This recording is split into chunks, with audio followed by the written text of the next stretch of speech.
Back to news. ఇక వికారాబాద్ జిల్లా అనంతరెడ్డిపల్లి గ్రామంలో ఆర్డీఓ వాసుచంద్ర నిర్వహించిన భూసేకరణపై ప్రజాభిప్రాయ సేకరణ కార్యక్రమంలో రైతులు తమ ఆవేదన వ్యక్తం చేశారు. భూములు కోల్పోతే ఉపాధి లేక తమ బతుకు భారమవుతుందని రైతులు వాపోయారు. తాత తండ్రుల నుంచి సంక్రమించిన భూమిని ఇచ్చేది లేదని తెగేసి చెప్పారు. ఏ కంపెనీలు పెడుతున్నారో సమాచారం ఇవ్వకుండా ప్రజాభిప్రాయ సేకరణ చేపట్టడమేంటని నిప్పులు చెరిగారు. ప్రాణాలైనా అర్పిస్తాం, కానీ తమ భూములు మాత్రం ఇవ్వమని చెప్పారు అన్నదాతలు. పరిశ్రమలు వస్తే ప్రాంతం కలుషితమవుతుందని ఆగ్రహం వ్యక్తం చేశారు. చుట్టుపక్కల 5 గ్రామాల్లో కలిపి పట్టా భూమి 209 ఎకరాలు, ప్రభుత్వ భూమి 96 కలిపి మొత్తం భూమి 305 ఎకరాల భూమిని ఇండస్ట్రియల్ పార్కు కోసం సేకరించారు. ఇందులో 133 మంది పట్టా రైతులు, 37 మంది అసైన్డ్ భూమి రైతులున్నారు.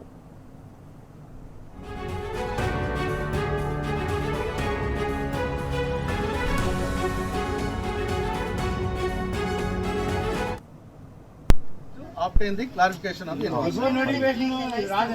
సరే ఇక్కడ ఎందుకు మేము చూసుకుంటాం. ఇండస్ట్రియల్ పార్క్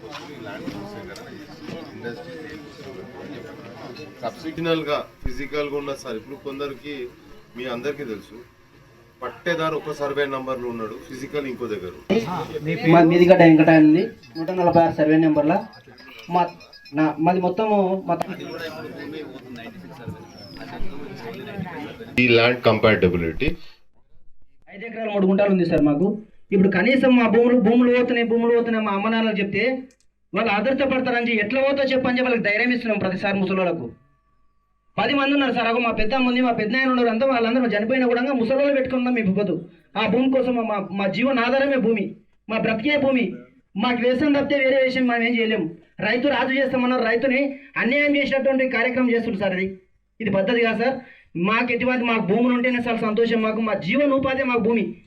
దీని తప్ప మా భూములకి నోటిఫికేషన్ ఎందుకన్నా రద్దు చేస్తే మీకు అందరికీ 1000 కోట్ల శరణార్థి సార్ మీకు చెప్తున్నాం. మేము 15 సంవత్సరాలు అయితే హైదరాబాద్లో కూలి పని చేయాలి. ఇప్పటికి ఇట్లే కూలి పని చేస్తున్నాం.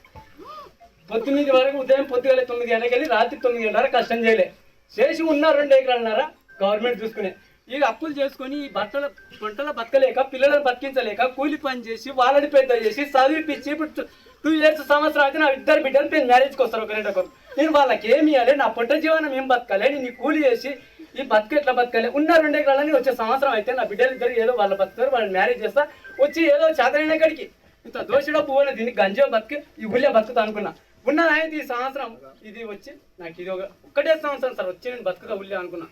అన్ని మంచిగా అయితే వాళ్ళ చదువు వాళ్ళు చేస్తారు. సంవత్సరంలో నేను వాళ్ళ మ్యారేజ్ చేస్తా. ఇప్పుడు వాళ్ళ మ్యారేజ్ చేయడానికి ఏం చేయలేదు. ఉన్న 2 ఎకరాల భూమి అనుకుంటే నాకు ఆ రేట్ ఇస్తే ఆ రేట్లో నేను ఏం బతుకుతా, నా బిడ్డలు ఏం చేస్తా, నేను నా భార్య ఏం బతకాలి, ఎట్లా బతకాలి.